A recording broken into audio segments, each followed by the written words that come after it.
7 pagi, sarapan pagi, cokодok pisang Nescafe tarik. Contoh. Jam 10, nasi lemak sotong kembar. Jam 12, biryani gah. Pukul 3 petang, kari pak King Kong. Makan malam, nasi Arab 1 talam. Begitu. Ada orang kata, Ustaz, makan nasi Arab ni, ini sunnah. Itu bukan sunnah, itu punah.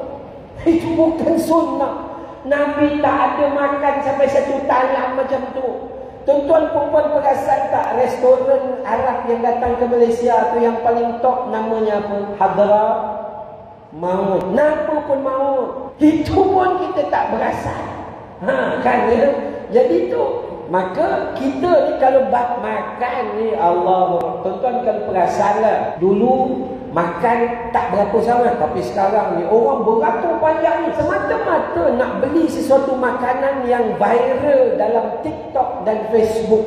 Beratur sampai 2 kilometer hanya nak beli kek tapak kuda saja. Tak tahu apa benda yang ditunggu. Pelik dan ajaib, ya.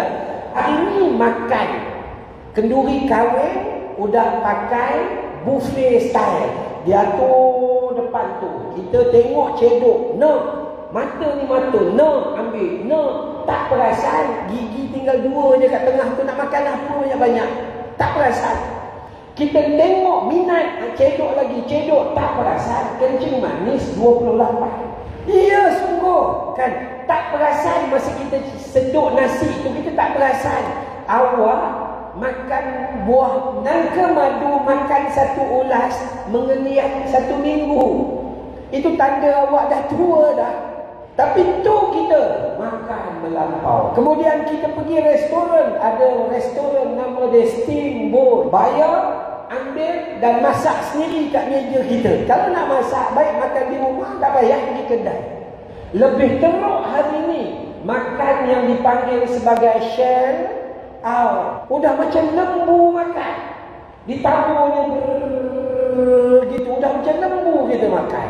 Sebab itu Nabi SAW bersabda dalam hadis riwayat Imam Muslim, boleh rujuk dalam Sahih Muslim. Kata Nabi, makanlah kamu beberapa suapan sekedar menegakkan tulang belakangmu. Jika itu belum memadai bagimu, maka isilah perutmu 1/3 dengan makanan, 1/3 dengan minuman, 1/3 lagi dibiarkan untuk pernafasan.